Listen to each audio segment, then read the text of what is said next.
This example really bothered me in that it was so deceiving to a lot of people, and I believe it caused a lot of damage, and it would cause a lot of damage for a long time.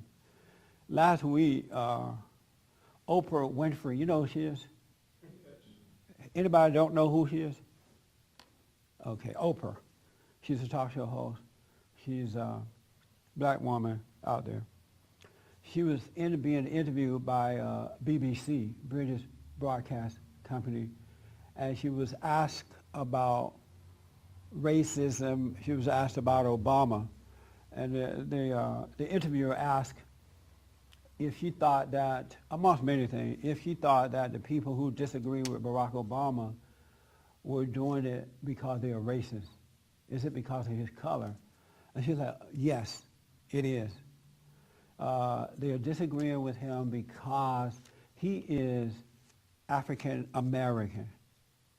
And that's why they're disagreeing with him. And when I heard it, and she added more to it, I'm just making a long story short here. When she said that, it broke my heart. And the reason it did, because there are a lot of folks who respect her, who like her, who follow her, blacks and whites and others, right? And when she said that, I thought about how angry most black Americans are already. You know, they're already filled with anger, and you're not, in that community, you're not allowed to agree with white people, you know, to not be a part of the team of being angry. And then a lot of these kids are born out of wedlock, 73%, so you have all these babies coming with no instructions as to how to live and what to do. And for the last 50 years, black Americans, most but not all, have looked up to so-called black leadership, people that they admire, looking for answers and looking for help. And those people have used these people, weak people, for their own personal gain. And it has caused nothing but rage and anger in the black community because it encourages hatred rather than forgiveness. And I can see in my own personal life, when I had any anger at all, I wasn't a happy person. I couldn't see clearly. I wasn't at peace. And this, for her to do that, is going to influence young black boys and girls who don't have parents or preachers or anyone to tell you that this woman was lying. That this woman just said that because she wanted to shut down disagreement with Obama. She wanted to shut down any debate. She wanted to manipulate. She wanted to intimidate for her own personal gain. And those young kids that heard that, those kids who are already doing knockouts to white folks, you heard about that, right?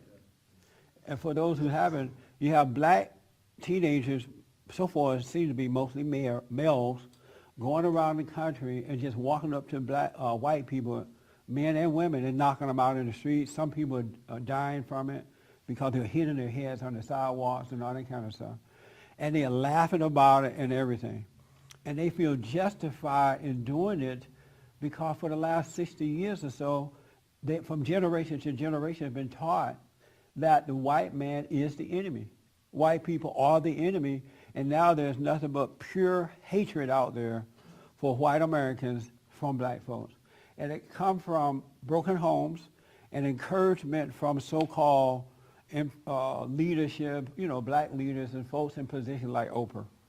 And I say that there's no way that you can love what's right, that you could be of God and do that to another generation of people, to anyone, period, but to a generation of people, to encourage them to hate like that.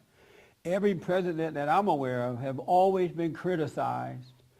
The public go after them, call them names and whatever. Obama is not the only president that's been, folks have disagreed with.